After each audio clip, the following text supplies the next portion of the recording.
Well, joining me now to unpack this latest development is journalist Peter Clottey. Peter, good to see you and thanks for your time. Now, the chairman of the African Union, President Macky Sall, has highlighted key areas of concern for Africa at the UN General Assembly 77. Now, help us make sense of his submission. Well, thank you very much for having me on your show. President Macky Sall, representing Africa, if you remember, went to Ukraine, met with Vladimir Zelensky, also met with President Vladimir Putin of Russia to try to get some grains going for Africa. So he has the pulse of Africa, and he's been reaching out to a lot of his colleagues to have a consensus to reach out. So some of the issues he raised are key concerns that a lot of Africans have, including reforms at the UN. So you have the African Union or Africa represented on the UN Security Council, because a lot of them have been saying Africa appears to have been sidelined for too long a time, with the biggest population in the world, the biggest market, the second biggest continent in the world. It is important for Africa to have a seat at the UN Security Council. So these are some of the issues that a lot of these African countries have been talking about, including the unfortunate impact that climate change is having on economies on the continent, and the need for Western nations, as the African leaders say, to put their money where their mouth is. So President Macky Sall basically is echoing some of the issues that a lot of these African countries have been saying for quite some time now. And it's a busy moment for many of the African leaders. 13 will be on tomorrow at the 62nd and 63rd sessions, Peter. Now, what collective point of engagement do we expect from these African leaders?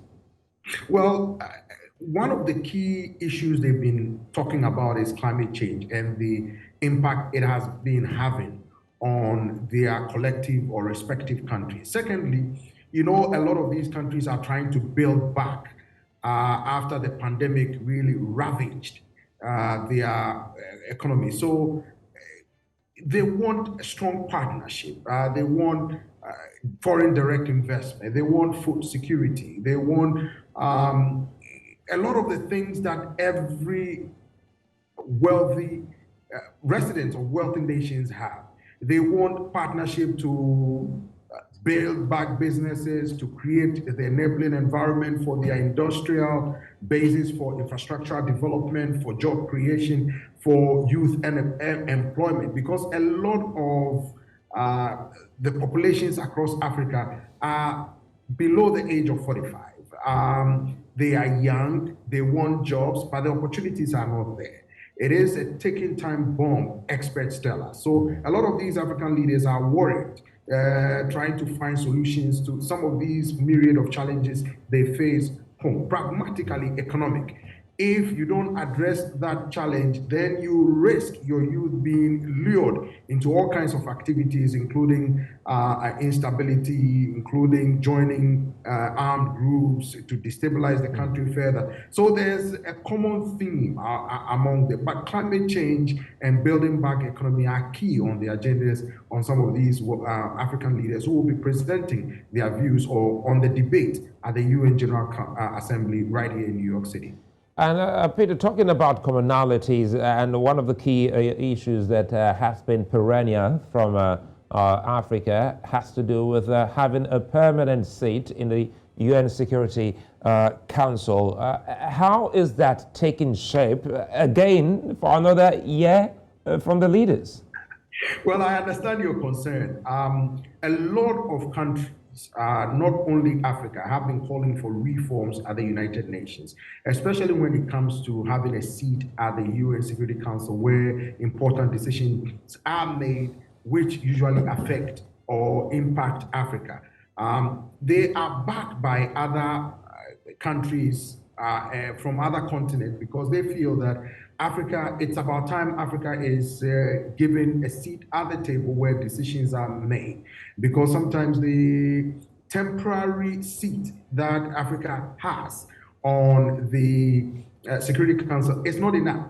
And that is why, for a long time now, Africa has been unanimously calling for reforms at the UN Security Council. It is not there yet, but hopefully, it will be taken up this time. And this is what some of the leaders that I have spoken with have been telling me, that they are hopeful that serious considerations would have to be taken so that their concerns of having a seat at the UN Security Council is taken seriously and is addressed immediately. So let's hope and see what comes up after this UN General Assembly debate beginning tomorrow.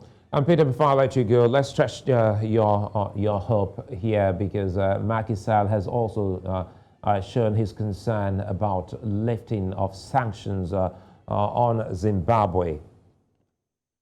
You know, I had a sit-down interview with the president of Botswana, Dr. Mokwetsi Masisi, who also expressed similar concern that the sanctions imposed on Zimbabwe would have to be lifted to allow Zimbabwe to breathe, to allow Zimbabwe to get its acts together, to create jobs for the people, and that these sanctions are crippling, making it difficult for Zimbabwe to have what it takes to manage the affairs of the country effectively. So the call is not only coming from President Macky Sall of Senegal, who is the representing Africa on this stage, but some people in the Southern African region as well, who are of the opinion that it is about time Western nations remove or lift these sanctions to allow Zimbabwe to function and provide for its people. It remains to be seen how